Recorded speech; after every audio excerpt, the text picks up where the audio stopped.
Hello, my name is Seher Ahmed, BSC1309096, and today I'm going to present my Calculus 2 assignment, where I'm going to show you the most mathematically optimized way to climb a mountain. To lay out the scope of this presentation, by the end of these slides, we will calculate the most efficient path up a mountain. In this example, Mount Fuji. To calculate this, we will use concepts from directional derivatives and gradients from Calculus 2. Here, we have a two-dimensional simplification of the problem. For this and all future models in this presentation, I will use the example of Mount Fuji in Japan to base all our models off of. Yeah? So the function y equals 3.776 times e raised to negative x squared over 98 roughly takes into account the height of Mount Fuji, which is around, 3,776 meters. And it also takes into account how Mount Fuji flattens about 20 kilometers from the center. It's worth noting that in the 2D simplification, the question of which path is the steepest is meaningless, as there's only one path. Still, we can apply concepts from Calculus 1 to find the rate of change of altitude at each point in this path. This will form a foundation for our solution in 3 dimensions. Now, before moving on to the 3-dimensional interpretation, I want to take some time to go over the rationale for this assignment. When you're on a surface, the rate of change in altitude when you move depends on the direction that you move in. Yeah, this makes intuitive sense, doesn't it? Like, say, for example, if you are on an inclined plane and you walk in the direction of the incline, your rate of change of altitude will be some positive real number. However, if this is the incline, and you walk perpendicular to the incline, your rate of change of altitude will be 0 because there is no change in altitude. Yeah?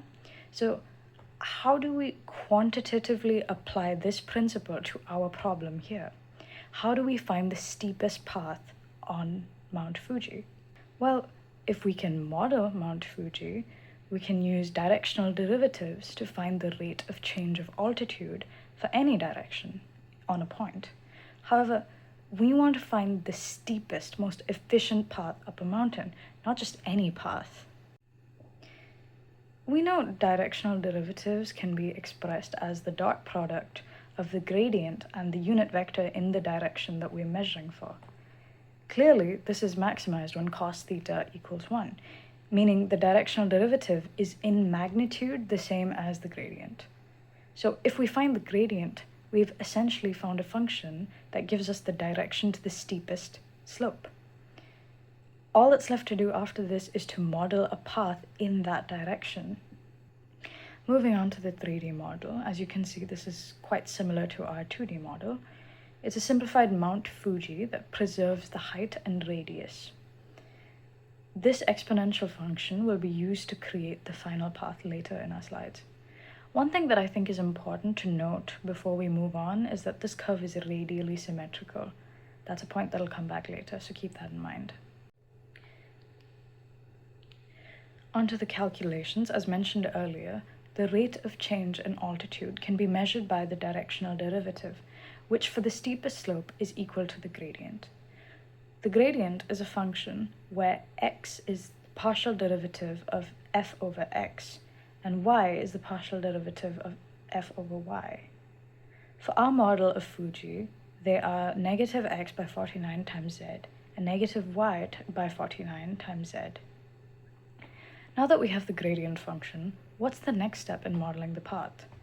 Because the gradient isn't directly our path function. It only gives us the direction of the path at each point.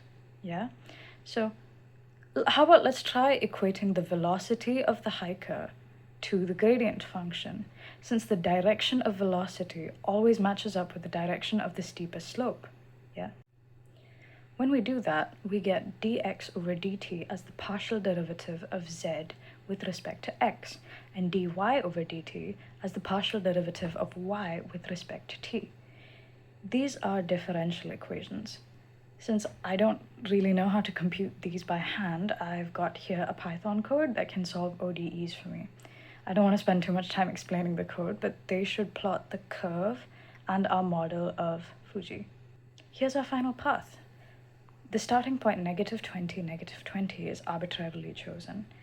However, if you remember from before, our graph is radially symmetric, which means the path from any point at the base of the mountain should give a similar looking curve. And that's it. Congratulations, you know everything about climbing Mount Fuji through the most mathematically optimized path. But I may not have been fully honest in the beginning. The steepest path is actually never the best path to hike a mountain. It's far too dangerous for a human being.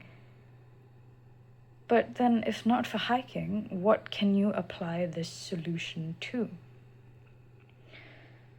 Even though the steepest path of a mountain is way too dangerous for a human, since it's thermodynamically favored, it's the path that nature often takes. One example is water. So this analysis can help in predicting water flow down a mountain. It can also help in predicting soil erosion, landslides, and more. Another application is within terrain analysis. And finally, of course, studying surfaces like this can help with modeling in video games. Well, that about wraps up my presentation on how to climb a mountain the most mathematically efficient way. Thank you so much for your time. I hope you have a good day.